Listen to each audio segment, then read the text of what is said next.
Hello guys, magluto tayo ng mawash guys. Paliwanag ko sa inyo. First, maglaga tayo ng shrimps. Ayan. Dry shrimps. Ito na yun guys. Ayan. First, ilalaga nyo muna. Tapos, mamaya, pag malambot na, didikdikin na yan. Dudurogin. Tapos, habang pinapakuluan yan guys, naghugas na tayo ng rice. Yan. Tapos, munggo. Munggo na ito na parang half lang siya. Parang dinurog na ba. Yan. Hindi na siya buo. Yan ang mga ingredients sa tinatawag na mawash. Dry shrimps, rice, and munggo. Ilalaga mo na ang dry shrimps. Yan. Tapos, nag-isa ako dito ng sibuyas bombay tsaka bawang para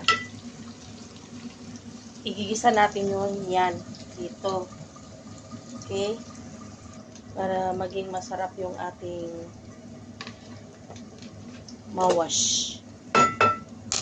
Dito lang ito sa Arabic, may lutong ganito.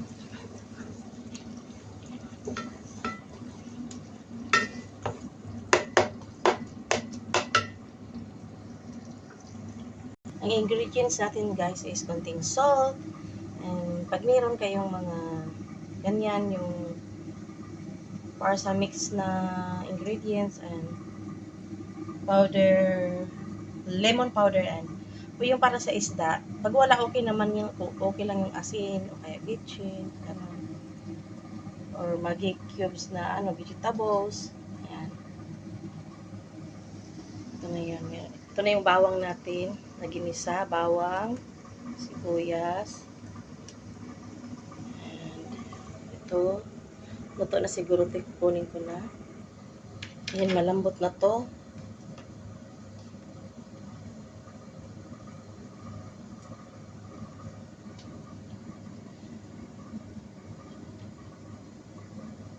Didikdikin, kumbaga, bayuhin.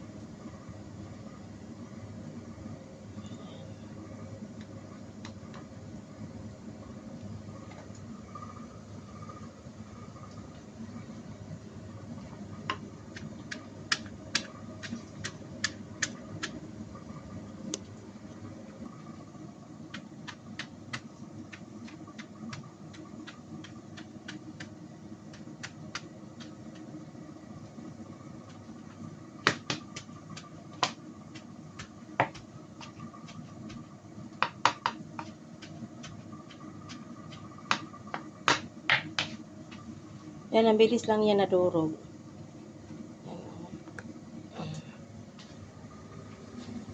Yan, ilalagay na natin dito sa igigisa natin yan. O, diba?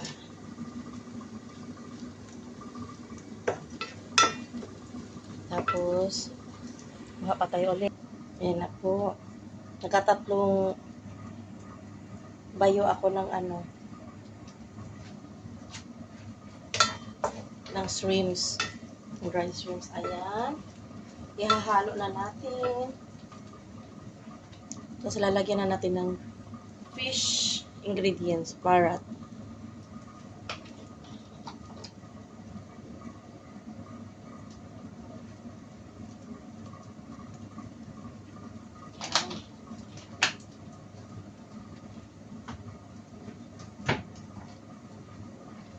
Ito, pwedeng turmeric or anong ingredients ang gusto nyo.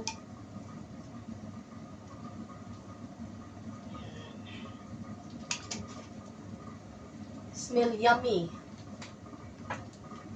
And little lemon powder. Yan, lemon powder. Para medyo maasim-asim siya.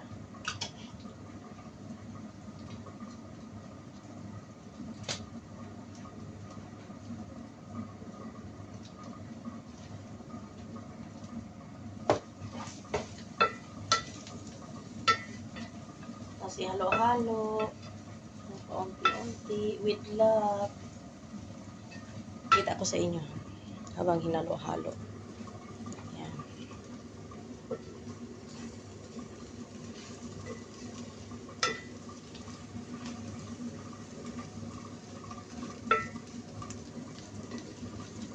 Yan.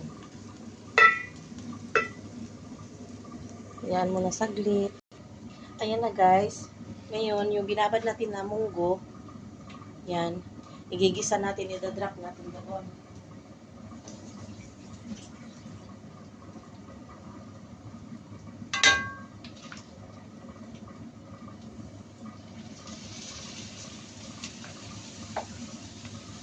Yan.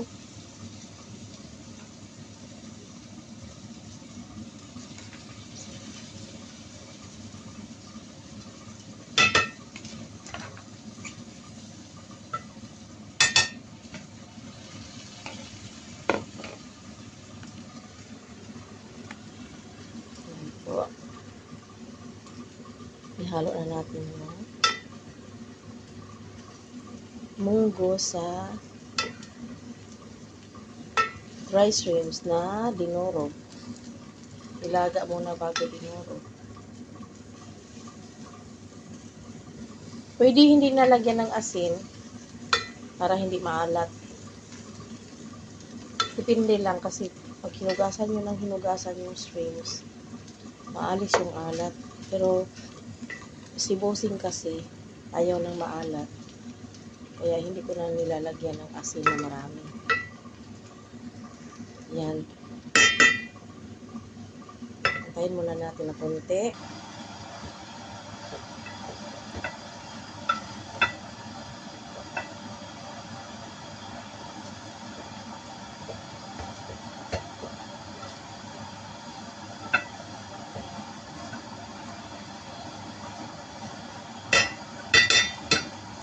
Tapos magkakulo tayo ng tubig at water.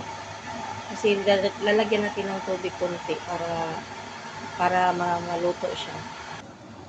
Yan. Pag meron kayong dry lemon guys, ito black or brown lemon dry, ihahalo natin dyan. Pang decoration lang.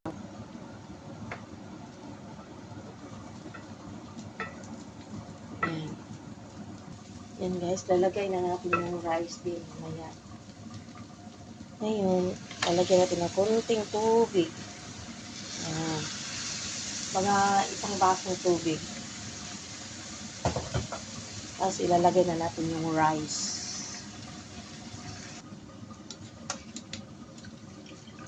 Yung binabad na rice, ayan.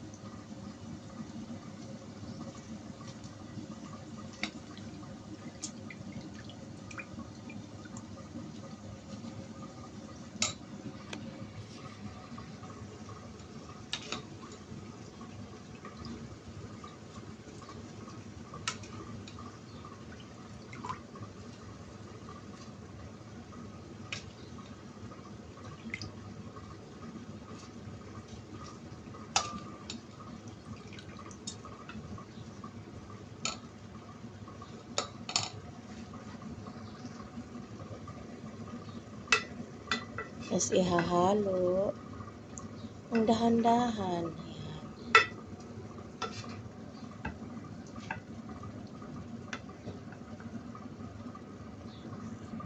Ayan, nahalo na siya guys. Tapos takpan muna natin, pahinaan yung apoy para mainin siya.